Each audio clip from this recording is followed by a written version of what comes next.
Hello guys, welcome to my channel education unplug with Prasoon. So guys, हमने अपने previous videos में discuss किया था कि डेटा टाइप क्या होते हैं और हमने उसके कुछ टाइप भी देखे थे। हमने उसमें देखा था numeric data type, sequential data type, text data type and thread data type. आज हम उसी का नेक्स्ट टाइप मैपिंग देखेंगे या फिर हम कह सकते हैं डिक्शनरी डेटा टाइप देखेंगे। So before starting the video please like this video, और आप मेरे चैनल पे नए हैं तो जाके मेरे चैनल को सब्सक्राइब कीजिए और बेल आइकन को प्रेस कीजिए, जिससे आप मेरे चैनल का कोई भी वीडियो मिस ना कर पाए।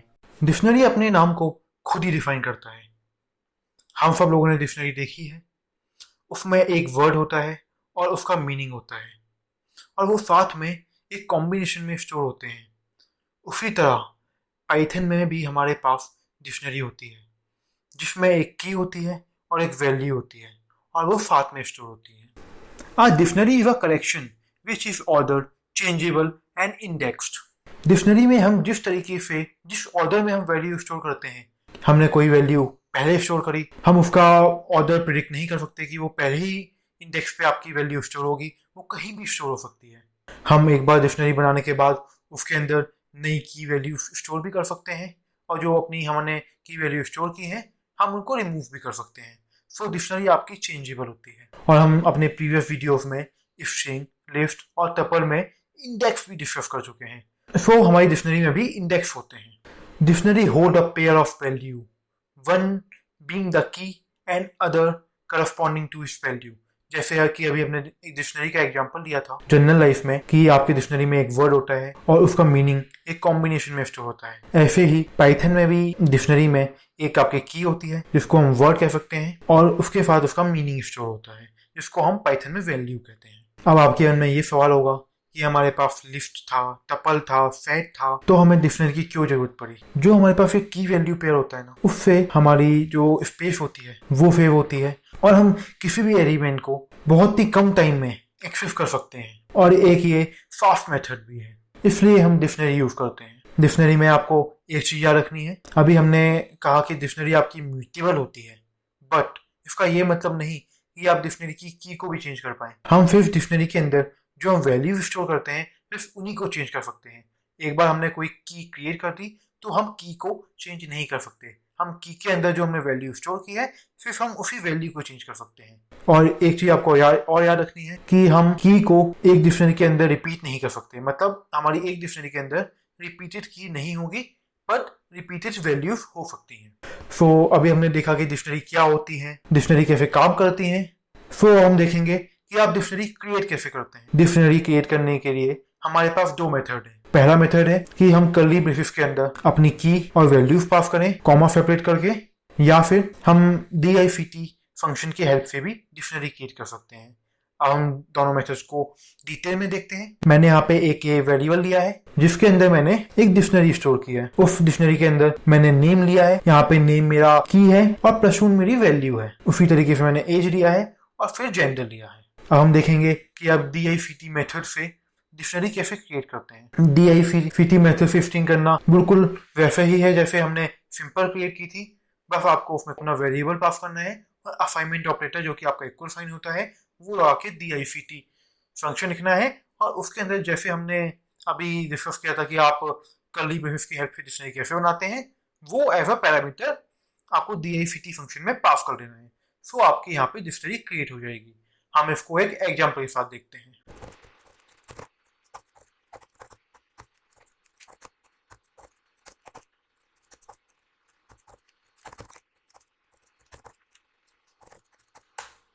सो गाइस, मैंने यहाँ पे एक डिक्शनरी क्रिएट की है। उसके अंदर मेरी कीज है नेम, एज एंड जेंडर, और मैंने उनके अंदर प्रसून, 20 और मेल एज अ की स्टोर किया है। सो आप इस तरीके से एक डिक्शनरी क्रिएट कर सकते हैं कर्ली ब्रेसेस की हेल्प से। अब हम देखेंगे कि आप DICT मेथड से डिक्शनरी कैसे क्रिएट करते हैं।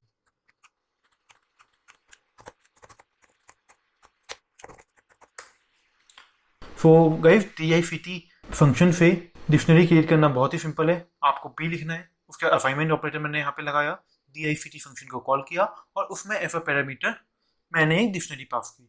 सो यहाँ पे आपकी जो बी था उसके अंदर आपकी डिक्शनरी स्टोर हो चुकी है। सो आप इस तरीके से अपनी डिक्शनरी क्रिएट कर सकते हैं। अभी हमने देखा कि हम डिक्शनरी कैसे क्रिएट कर सकते हैं। अब हमने डिक्शनरी क्रिएट तो कर ली, पर अब हम उसके आइटम को कैसे एक्सेस करेंगे। सो अब हम देखेंगे कि हम डिक्शनरी के आइटम को कैसे एक्सेस करते हैं। हम डिक्शनरी के आइटम को उसकी जो की होती है हम उसकी हेल्प से एक्सेस कर सकते हैं। उसके लिए आपका बहुत ही सिंपल सिंटैक्स है।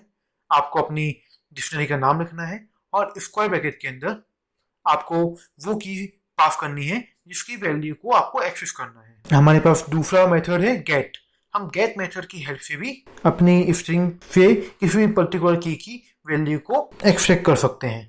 इसके लिए भी बहुत सिंपल सिंटैक्स है। आपको डिक्शनरी का नाम लिखना है, डॉट गेट मेथड यूज करना है और गेट में एज अ पैरामीटर अपनी की के नाम को पास करना है जिसकी आप वैल्यू को एक्सेस करना चाहते हैं। सो हम इसको एक इम्प्लीमेंटेशन के साथ देख लेते हैं। मैंने यहाँ पे एक डिक्शनरी क्रिएट की है ए, जिसके अंदर मैंने डिफरेंट की वैल्यू स्टोर की है। अब मैं किसी भी वैल्यू को यहाँ पे एक्सेस करना चाहता हूँ तो मुझे उसकी की नॉलेज होना जरूरी है। मुझे पता है कि यहाँ पे एक की है नेम, मैं उसके अंदर की वैल्यू को एक्सेस करना चाहता हूँ। उसके लिए मैं सिंपली डिक्शनरी का नाम लिखूंगा, स्क्वायर ब्रैकेट लगाऊंगा और स्क्वायर ब्रैकेट में एज अ पैरामीटर अपने की के नाम को पास करूंगा। सो गाइस आप यहाँ देख सकते हैं प्रसून प्रिंट हो चुका है क्योंकि मेरे जो की है नेम उसके अंदर मेरा प्रसून स्टोर है। ऐसे ही मैं जेंडर को भी एक्सेस करके देखता हूँ। सो गाइस आप यहाँ पे देख सकते हैं मेल प्रिंट हो चुका है। आप इस तरीके से अपने डिक्शनरी की किसी भी वैल्यू को एक्सेस कर सकते हैं। बस एक रिक्वायरमेंट है कि आपको उसकी की पता होनी चाहिए, जैसे कि हम अपने घर पे डिक्शनरी में करते हैं। जब हमें कोई वर्ड पता होता है जब भी हम उसका मीनिंग ढूंढ पाते हैं। सो गाइस अब हम देखेंगे कि आप गेट मेथड की हेल्प से किसी भी की वैल्यू को कैसे एक्सेस करते हैं।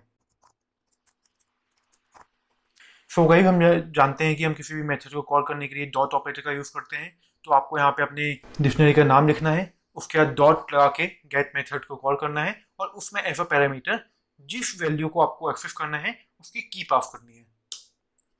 सो आप यहाँ पे देख सकते हैं 20 प्रिंट हो चुका है क्योंकि एज के अंदर मेरा 20 स्टोर है। मैं यहाँ पे एक और एग्जांपल देख लेता हूँ।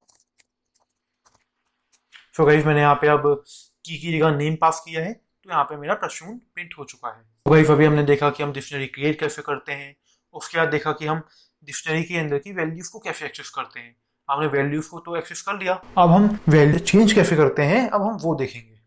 हम जैसा कि जानते हैं कि जो आपकी कीज होती हैं, कीज आपकी इनम्यूटेबल होती हैं। मतलब हमने एक बार कीज बना दी या क्रिएट कर दी तो हम उसके बाद उसको चेंज नहीं कर सकते, पर हम वैल्यूज को चेंज कर सकते हैं। सो गाइस हमको डिक्शनरी में किसी भी वैल्यू को चेंज करने के लिए उसकी आपको की पता होनी चाहिए। यदि आपको की पता है तो आप बहुत ही आसानी से अपनी डिक्शनरी की कोई भी वैल्यू चेंज कर सकते हैं। उसके लिए आपका सिंटैक्स है, आपको अपनी डिक्शनरी का नाम लिखना है और स्क्वायर ब्रैकेट के अंदर आपको वो की पास करनी है जिसके अंदर की आपको वैल्यू चेंज करनी है।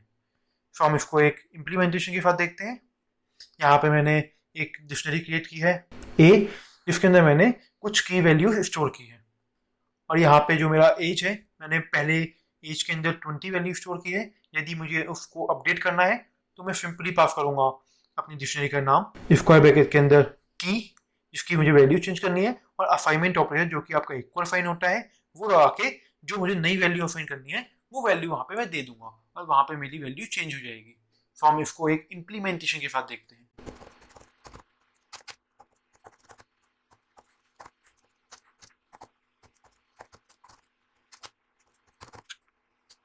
सो गाइस मैंने यहाँ पे एक डिक्शनरी क्रिएट की है ए, जिसके अंदर मैंने डिफरेंट की वैल्यू स्टोर कर रखी है। अब मुझे यहाँ पे मेरी जो की है एज, मुझे उसकी वैल्यू को चेंज करना है। अभी मेरी यहाँ पे जो एज है उसके अंदर वैल्यू स्टोर है 20, अब मैं उसको चेंज करके 21 कर देता हूँ।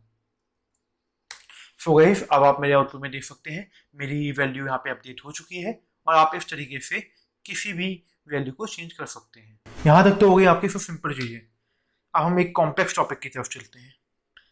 यदि हमको डिक्शनरी के अंदर डिक्शनरी क्रिएट करनी है तो वो हम कैसे करेंगे। यहाँ पे आपको एक पहला पॉइंट याद रखना है कि आप कभी की जगह कोई भी डिक्शनरी क्रिएट नहीं कर सकते। आप सिर्फ डिक्शनरी क्रिएट कर सकते हैं वैल्यूज की जगह। सो हम उसको क्रिएट करने के लिए बहुत ही सिंपल मेथड है। आपको अपनी डिक्शनरी बनानी है, सिंपल डिक्शनरी, और जिस भी आप की के अंदर नई डिक्शनरी को स्टोर करना चाहते हैं आप कॉलन लगा के अपनी एज इट इज डिक्शनरी वहाँ पे लिख दीजिए और आपकी वहाँ पे डिक्शनरी क्रिएट हो जाएगी। हम उसको एक एग्जांपल के साथ देखते हैं। मैंने यहाँ पे एक डिक्शनरी क्रिएट कर रहा हूँ ए, उसके अंदर मैंने पहला की वैल्यू पेयर दिया नेम राम, दूसरा की वैल्यू पेयर दिया एज 50, तीसरा की वैल्यू पेयर दिया जेंडर मेल, और चौथे की वैल्यू पेयर में मैंने एवर की सन पास किया है। बट मैंने अब उसके वैल्यूज की जगह यहाँ पे एक डिक्शनरी पास की है, तो मैंने यहाँ पे कॉर्नर लगा के कर्ली ब्रेसेस के अंदर एक और डिक्शनरी क्रिएट कर दी है। उसके अंदर जो मैंने नई डिक्शनरी क्रिएट की है उसमें मैंने पहली की का नाम है fun1 और मैंने उसके अंदर शिवम स्टोर किया है। उसके अंदर की 2 है, की 2 के अंदर मैंने सत्यम स्टोर किया है। जो मैंने अभी नई डिक्शनरी क्रिएट की थी, पहले मैंने उस डिक्शनरी को क्लोज किया है और उसके बाद अपनी मैंने बाहर वाली डिक्शनरी को क्लोज किया है। हम इसको एक एग्जाम्पल के साथ समझते हैं।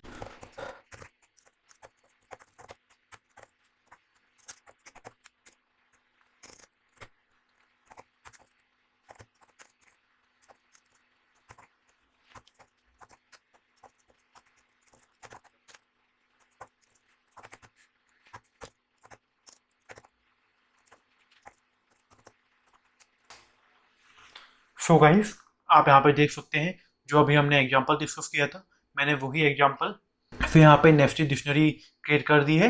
आप यहाँ मेरे आउटपुट में देख सकते हैं वो प्रिंट हो चुकी है। अभी हमने देखा कि आप नेस्टेड डिक्शनरी कैसे क्रिएट कर सकते हैं।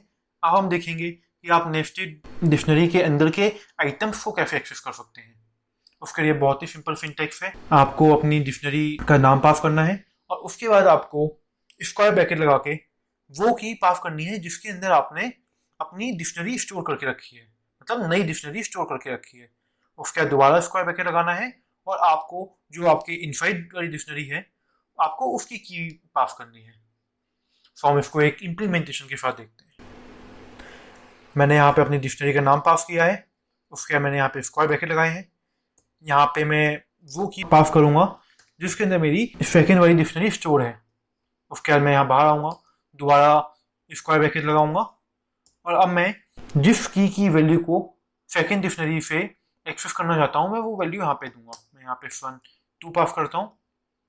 सो गाइस, आप यहाँ पे देख सकते हैं मेरा आउटपुट में नंबर प्रिंट हो चुका है, वो मेरे यहाँ अंदर वाली डिक्शनरी के fun2 की वैल्यू है। सो आप इस तरीके से नेस्टेड डिक्शनरी में कोई भी एलिमेंट एक्सेस कर सकते हैं। I hope you like the video. यदि आपको इस वीडियो से रिलेटेड कोई भी डाउट है तो प्लीज मुझे कमेंट सेक्शन के थ्रू बताइए, मैं डेफिनेटली आपकी क्वेरी को सॉल्व करूंगा।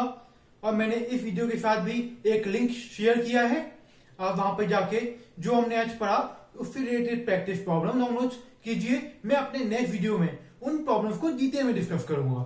So before living please like this video, और अभी तक आपने मेरे चैनल को सब्सक्राइब नहीं किया है तो जाके मेरे चैनल को सब्सक्राइब कीजिए और बेल आइकन को प्रेस कीजिए, इससे आप कोई भी मेरे चैनल का वीडियो मिस ना कर पाए।